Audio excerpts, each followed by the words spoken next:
I thought China's economy was doing bad. It's way worse.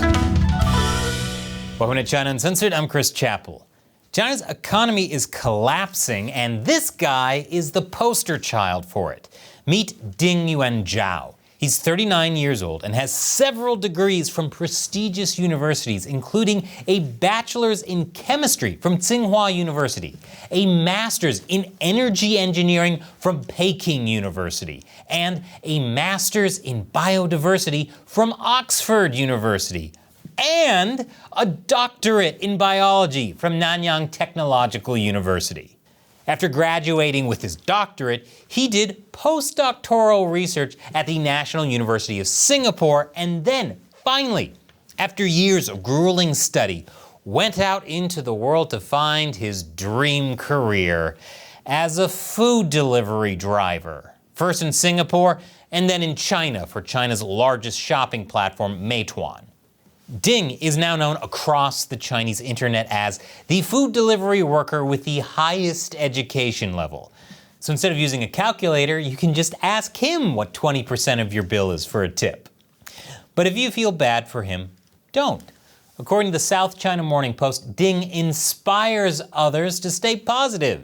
After all, Ding said on social media, "It's a stable job. I can support my family with this income. If you work hard, you can earn a decent living. It's not a bad job." Ding's story went viral recently on the Chinese internet and has revived a claim that Meituan allegedly employs 70,000 writers with master's degrees and 300,000 undergraduates. This rumor has been around since 2021. Meituan and Chinese state-run media have refuted the rumor, calling it fake news. But back in 2022, Radio Free Asia's Asia Fact Check Lab found that the widely circulated estimate was credible. You see, both Meituan and its competitor did surveys and found that 1% of their drivers had master's degrees. And as of 2024, there are about 12 million delivery drivers. 1% of that is way more than 70,000 writers with master's degrees. I'd calculate it for you, but I'm just a YouTuber, not a Chinese food delivery driver. Which leads me to my main point. Ding's story points to a much bigger issue. Job hunting for the average Chinese college graduate absolutely sucks. It's no longer enough to just have an undergraduate degree. And that's true even from the top of the top. Take Crystal, an undergraduate at Peking University, for example. According to the Washington Post, Crystal did all she could to make herself hireable. She took part in case study competitions from U.S. management consulting firm Bain & Company. She completed 4 internships at tech companies, including ByteDance, the maker of TikTok, and RedNote, China's version of Instagram. By the time she graduated in 2023, Crystal ranked in the top 10% of her class. You would think that would be more than enough to get a job, if you weren't familiar with this show and knew how setups like these always turn out.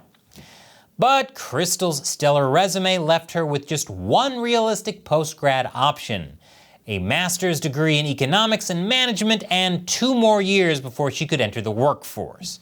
And even that isn't a guarantee of employment. You know, I thought gambling was playing craps. Not spending a decade in school, then learning you may not be able to get a job and yelling crap. If someone like Crystal struggled to find a job after completing undergraduate studies, imagine how much harder it is for everybody else. That's why these days, China's youth are automatically going to graduate studies, not to get higher pay, but simply to have a chance of finding a job at all. In China, the master's degree is the new bachelor's degree. That's why, according to Eatsai Global, some 81% of university grads from Tsinghua University and 78% from Peking University continued their studies in 2023. It's gotten to the point that, according to state-run China Daily, some of China's top schools report having more grads than undergrads. Turns out college kids in China don't drink to party, it's because they're depressed. I don't know if lying flat is a political statement or a hangover. Last year, Tsinghua University enrolled around 10,000 graduate students, nearly triple the number of undergraduate students. But like Ding, China's overqualified youth end up taking jobs as drivers, laborers, and film extras. Yes, film extras. Meaning there are some folks on the sets of these historical period pieces that know it's historically inaccurate because they have a master's in history. It's become incredibly hard to find jobs that match credentials. The reality of life in the CCP's China is hitting Chinese people almost as hard as CCP thugs beating up dissidents. Chinese people are frustrated, so they're turning to the one place they know they will truly be heard: the internet. This blogger claims that out of more than 60 people in his class, less than 10% have found jobs. Those are crap odds. Sorry, I meant to say craps odds, which may be a better financial investment at this point. This blogger explains that she applied for roles in major companies and universities as well as civil service, but she ended up being a food deliverer. But for those who don't end up delivering food, the situation isn't much better. This blogger ended up in sales. She says she feels overwhelmed from working 12 hours a day with just 3 days off per month and 4 days of unpaid overtime. She claims to have a monthly salary of just around $530. That's insane.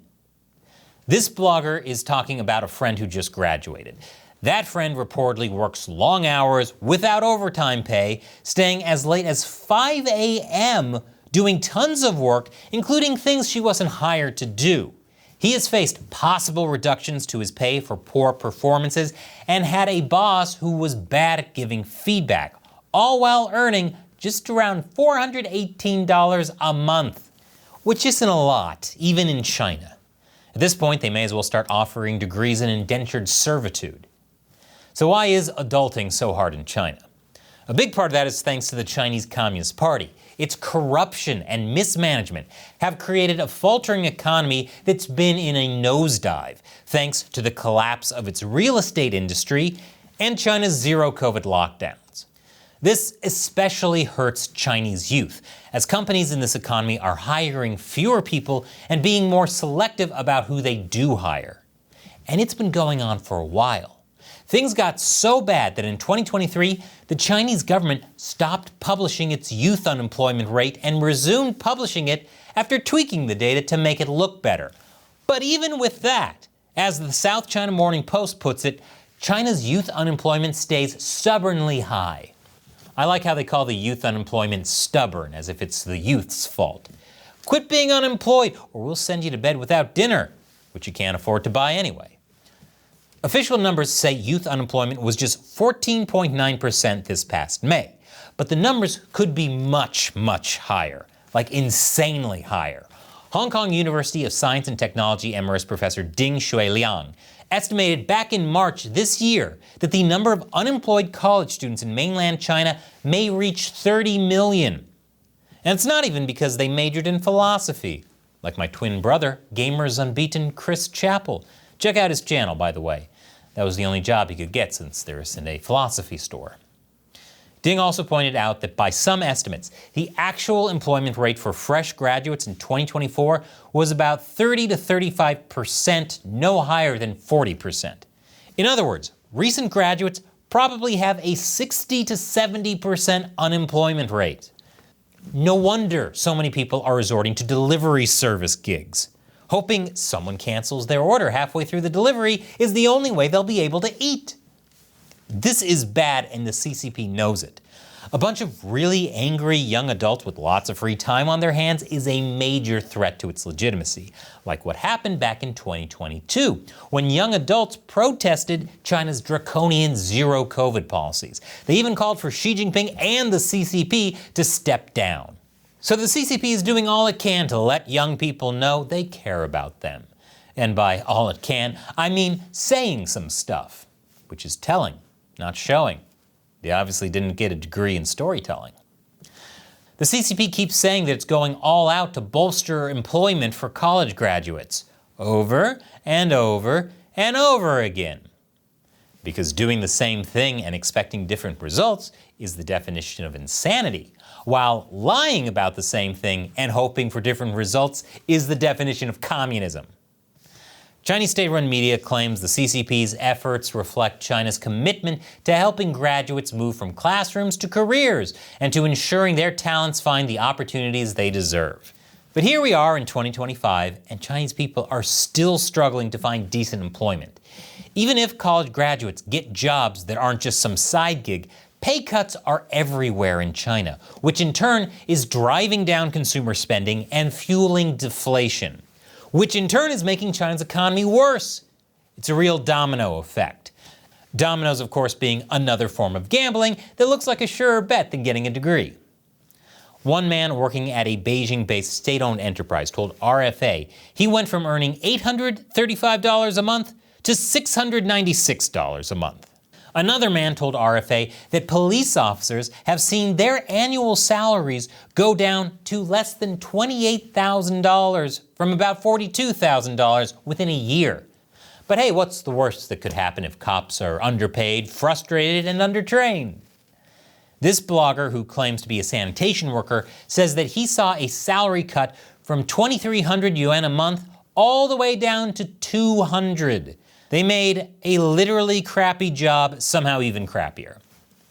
Getting a pay cut is bad enough, but there are also tons of layoffs, and cases of companies withholding wages, leading to massive protests like this one. The CCP could implement meaningful solutions that actually help Chinese people, but it won't, because that would mean giving up state control over the economy, and the CCP hates that. So the next time someone tells you that China's living in the future and is Japan on steroids, keep in mind that everyday life in China is not so glamorous for the average Chinese. Believe me, this story goes way deeper, and if you'd like to know just how bad it is, check out this deep dive on our website about China's youth going broke. Just click this button. Your support is also why I can afford to keep this show going. Once again, I'm Chris Chappell. See you next time.